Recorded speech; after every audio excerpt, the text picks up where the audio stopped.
14 اگست یہ ہم مسلمانوں کے لیے ایک بڑا عظیم دن ہے، اور اس دن اللہ تعالیٰ نے بر صغیر کے مسلمانوں پر احسان عظیم فرمایا تھا۔ غلامی، محکومی اور ظلم و استبداد کے تحت زندگی بسر کرنا،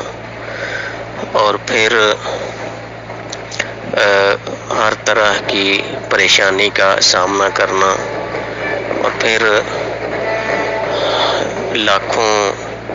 مسلمانوں کی جانوں کا نذرانہ پیش کرنا، اور ہزارہ معزز پردہ نشین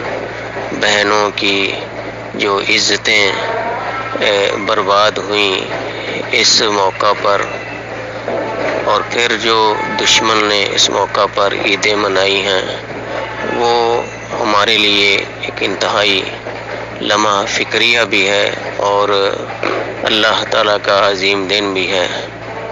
اللہ تعالیٰ نے مسلمانوں پر بہت بڑا احسان فرمایا کہ ہم کم و بیش 150 سال سے غلامی کی، محکومی کی، پسماندگی کی زندگی بسر کر رہے تھے، اور ہماری مساجد کو شہید کیا گیا، مساجد کو استبل خانے بنایا گیا، مدارس کو تالے لگائے گئے، مساجد کو ویران کیا گیا، علماء کو پھانسیوں کے تختوں پر چڑھایا گیا، اور دینی کتابیں، تفسیریں ضبط کی گئیں، اور علماء قائدین کو کالے پانیوں کی سزائیں دی گئیں، اور حتیٰ کہ جو ان کے خلاف مزاحمت کرنے والے تھے ان کو بھی بدنام کیا گیا مختلف ڈراموں کے ذریعے۔ یہ ایک بہت بڑی آزمائش اور امتحان تھی۔ یقیناً ہمارے جو قائدین تھے، خواہ اس میں سیاسی ہوں یا مذہبی ہوں یا دوسرے ہوں، تمام کے تمام ایک ہی نظریے پر متفق تھے کہ لے کے رہیں گے پاکستان، اور بن کے رہے گا پاکستان۔ پاکستان کا مطلب کیا؟ لا الہ الا اللہ۔ اور اگر ہم علامہ اقبال رحمۃ اللہ علیہ، قائد اعظم رحمۃ اللہ علیہ، اور ان کے رفقا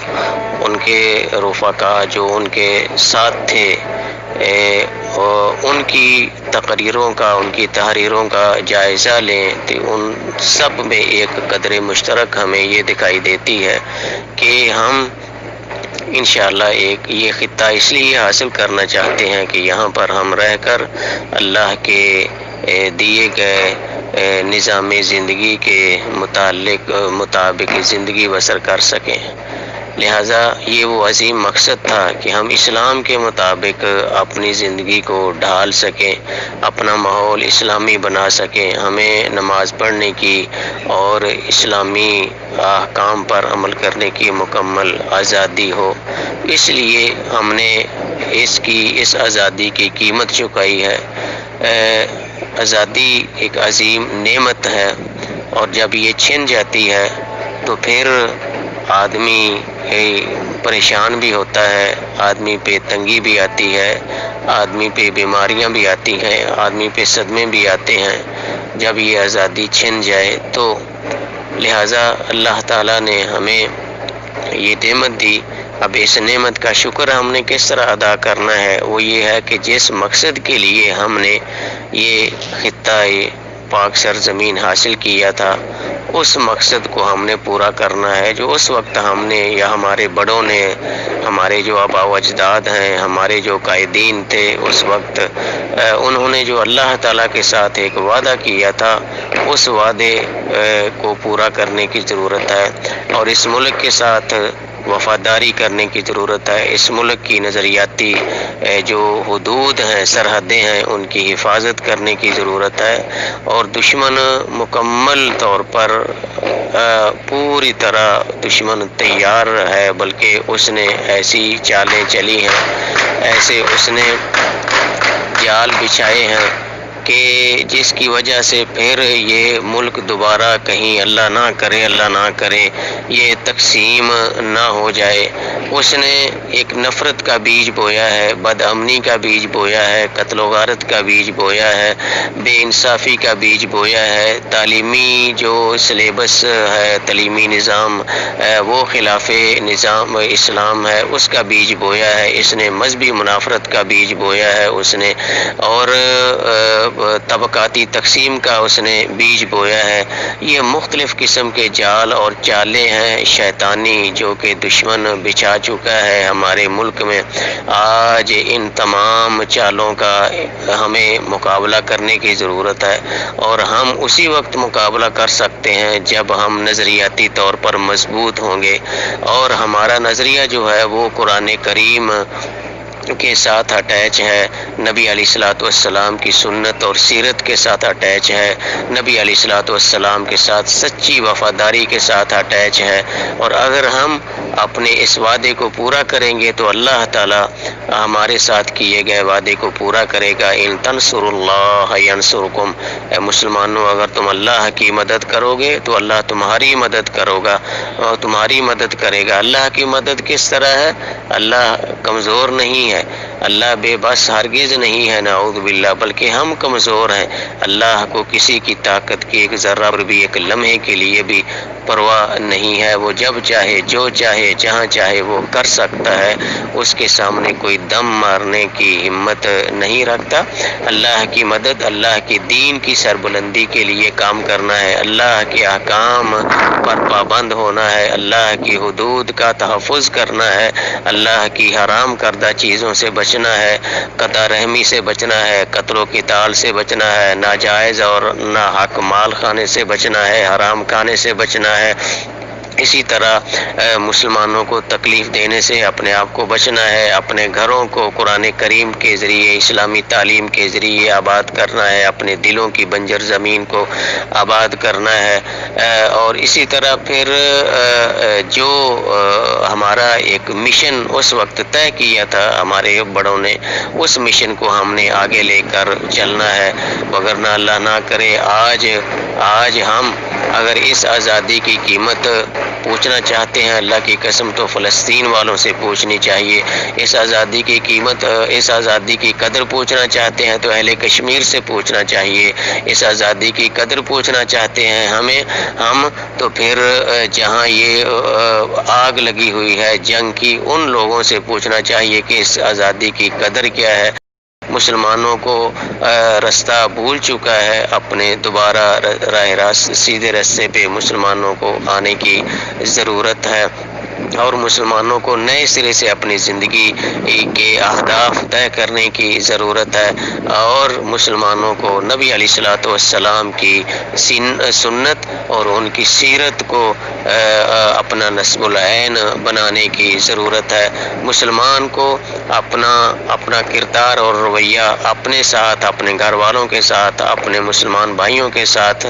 اپنے دائیں بائیں رہنے والے لوگوں کے ساتھ، اپنے سے کمزور لوگوں کے ساتھ مسلمان کو اپنا رویہ درست کرنے کی ضرورت ہے۔ اللہ کی قسم آج مسلمان کا گلا کاٹ رہا ہے، مسلمان ہی اپنے بھائی کا مال کھا رہا ہے، مسلمان کے مد مقابل کورٹ کے اندر کھڑا ہے، مسلمان آج سب کچھ یہ جو جرائم ہوتے ہیں یہ مسلمان کرنے والے ہیں، افسوس کے ساتھ۔ اور رسول کریم صلی اللہ علیہ وسلم نے تو یہ فرمایا تھا کہ ان دماءکم و اموالکم و اعراضکم حرام علیکم، کہ تمہاری عزتیں، تمہاری جانیں، تمہارے مال، تمہارے ایک دوسرے کے حقوق جو ہیں وہ اسی طرح ایک دوسرے کے اوپر حرام ہے، جس طرح یہ بیت اللہ شریف کی حرمت اور تعظیم مسلمان کے لیے فرض ہے، اسی طرح فرمایا ان کا خیال کرنا۔ اور نبی علیہ الصلوۃ والسلام نے بار بار اس کی تاکید فرمائی، حجۃ الوداع کے موقع پر بھی اس کی تاکید فرمائی۔ کہاں کھڑے ہیں ہم دشمن جو ہے وہ ہماری شاہراہ کو پکڑ کر بیٹھا ہوا ہے، کشمیر ہمارا جو ہے اللہ کی قسم خون کی ندیاں وہاں بہائی جا رہی ہیں، وہ بیچارے صبح و شام کرتے ہیں تو گولیوں کی تھرتھراہٹ میں صبح و شام ان کی ہوتی ہے، اور توپوں کی گرج کے اندر ان کی صبح شامیں گزرتی ہیں۔ جب ان میں سے کوئی شخص باہر نکلتا ہے تو اس کو پتہ نہیں ہوتا میں اس گھر میں واپس آؤں گا یا نہیں، یا اندھی گولی کا شکار ہو جاؤں گا۔ اللہ کی قسم اللہ تعالی ہم سے اس آزادی کی نعمت کے بارے میں پوچھیں گے، سوال کریں گے ہم سے۔ ہمیں جو بال دیا اس کے بارے میں پوچھا جائے گا، جوانی دیا اس کے بارے میں پوچھا جائے گا۔ یہ جو ہلڑ بازی کی جا رہی ہے، کیا نبی علیہ السلام نے خوشی بنانے کا یہ طریقہ ہمیں بتایا ہے؟ غمی بنانے کا نبی علیہ السلام نے طریقہ بتایا، خوشی کا طریقہ جو ہے نبی علیہ السلام نے بتایا۔ کیا ہم یہ نبی علیہ السلام کے ساتھ وفاداری کر رہے ہیں؟ کیا نبی علیہ السلام پر جو ایمان ہے، ہمارا کلمہ پڑا ہے، کیا ہم نے اس کی لاج رکھی ہے؟ نہیں۔ اللہ کی قسم یہ بالکل نبی علیہ السلام کی سنت اور آپ کا طریقہ نہیں ہے۔ ہمیں اس پہ 100 بار سوچنے کی ضرورت ہے اور اپنے رویے اور طرز عمل کو بدلنے کی ضرورت ہے۔ پاکستان کی خوشی، پاکستان کی آزادی کا پوچھنا ہے تو ان لوگوں سے پوچھا جائے کہ جو کہ 20 لوگ جو ہے وہ چلے تھے، اور اللہ کی قسم پاکستان پہنچتے وقت کوئی آدمی بھی نہ بچ سکا، سارے کے سارے شہید کر دیے گئے رستے میں۔ منزل مقصود پر پہنچنے سے پہلے ہی وہ لوگ اپنے اللہ تعالیٰ سے جا ملے۔ جاؤ ان کے خاندان آج موجود ہیں، ان سے پوچھنا چاہیے۔ اللہ تعالیٰ ہدایت دے، اللہ تعالیٰ ہمارے اعمال پہ، ہمارے حال پہ رحم کرے۔ یہ مکافات عمل ہے۔ اسی طرح دن بدن آج مسلمانوں پہ امتحانات اور آزمائشیں آ رہی ہیں، یہ سبب ہے۔ ہمیں واپس آنا ہوگا اللہ کی طرف۔ جب ہم اللہ کی طرف واپس آ جائیں گے تو پھر اللہ تعالیٰ ہمارے لیے مشکلات بھی آسان کر دیں گے۔ ہم کچھ نہیں کر سکتے سوائے اللہ تعالیٰ کی مدد اور اللہ تعالیٰ کی رحمت کے سہارے ہی ہم جی سکتے ہیں، اور اس کا سہارا تلاش کرنے کے لیے ہمیں اپنا تعلق اللہ تعالیٰ سے مضبوط رکھنے کی ضرورت ہے۔ واللہ عالم۔ السلام علیکم۔